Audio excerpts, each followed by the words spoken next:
Hi guys, I am Advik from EduTech. Do like and subscribe my video if you like my content.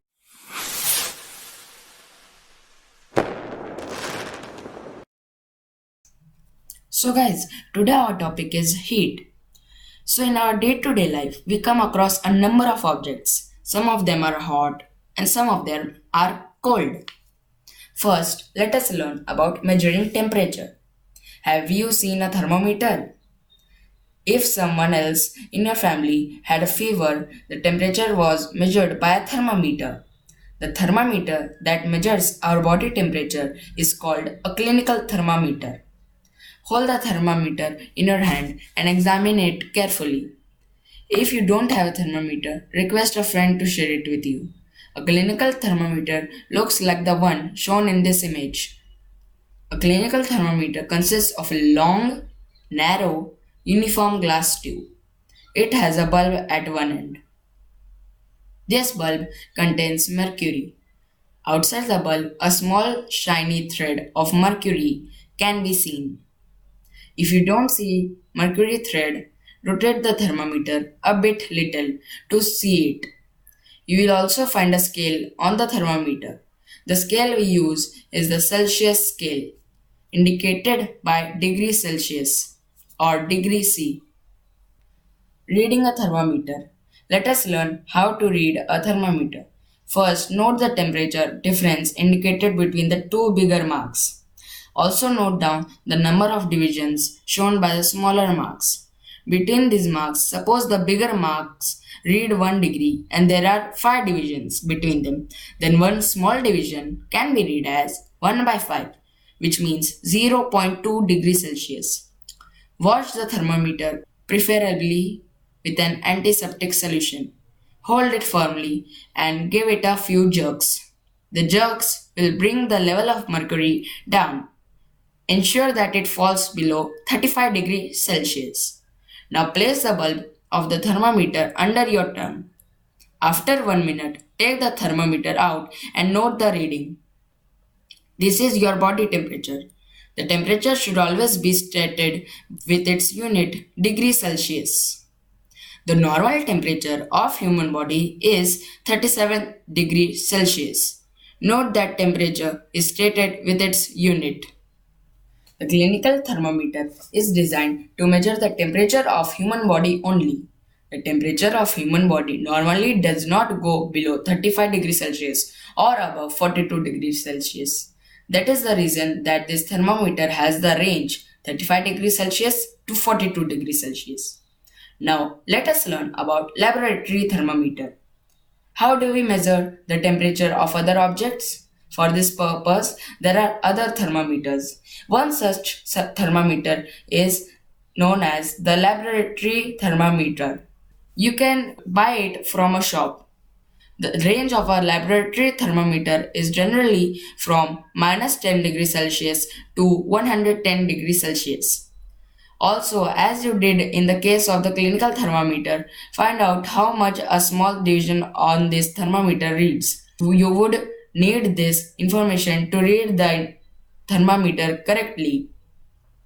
Let us now learn how this thermometer is used. Take some tap water in a beaker or a mug.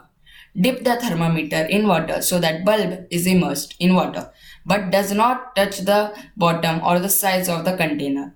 Hold the thermometer vertically. Observe the movement of mercury in the thermometer. Wait till the mercury becomes steady. Note the reading. This is the temperature of water at that time. Now we will learn about transfer of heat. You might have observed that a frying pan becomes hot when kept on a flame.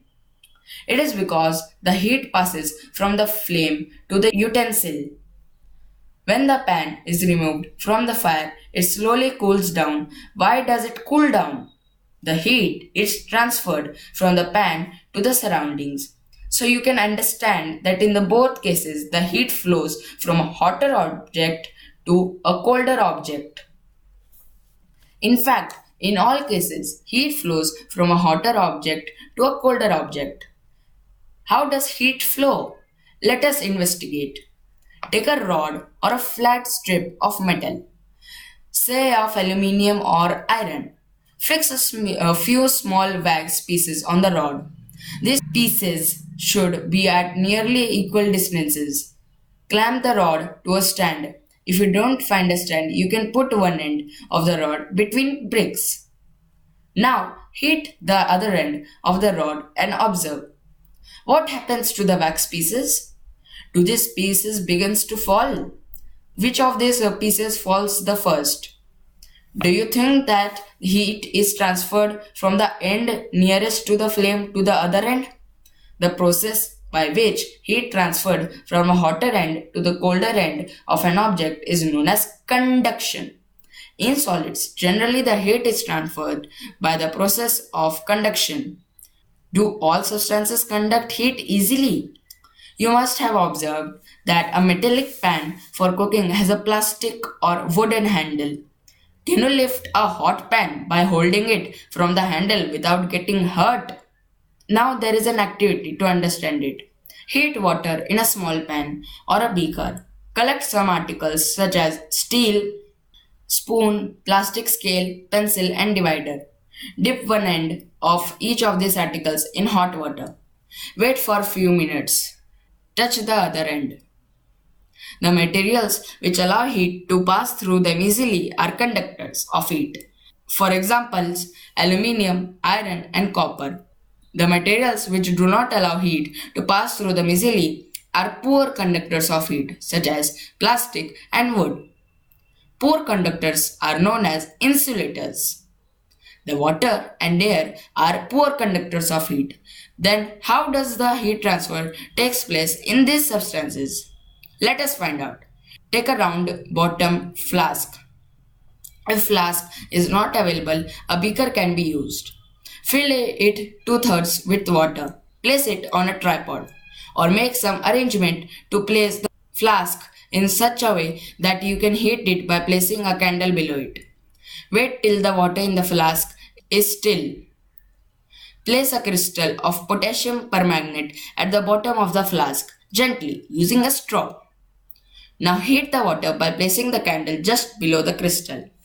When water is heated, the water near the flame gets hot. Hot water rises up. The cold water from the sides moves down towards the source of heat. This water also gets hot and rises, and water from the sides moves down. This process continues till the whole water gets heated. This mode of heat transfer is known as convection. The people living in the coastal areas experience an interesting phenomenon.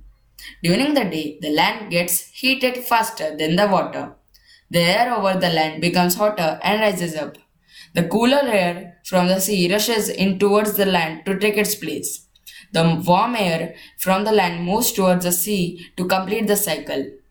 The air from the sea is called the sea breeze. To receive the cooler sea breeze, the windows of the houses in coastal areas are made to face the sea. At night, it is exactly the reverse. The water cools down more slowly than the land. So the cool air from the land moves towards the sea. This is called land breeze. When we come out in the sun, we feel warm. How does the heat from the sun reach us? From the sun, the heat comes to us by another process known as radiation. The transfer of heat by radiation does not require any medium. It takes place whether a medium is present or not. When we sit in front of a room heater, we get heat by this process. A hot utensil kept away from the flame cools down as it transfers heat to the surroundings by radiation. Our body too gives heat to the surroundings and receives heat from it by radiation. So, guys, today we learned about clinical thermometer, laboratory thermometer, transfer of heat, conduction, convection, radiation, sea breeze, and land breeze. So guys, hope you enjoyed the video. Please like and subscribe the video and don't forget to hit that bell icon. Do share my videos and you can comment your questions below. So we'll meet in the next video. Thanks for watching.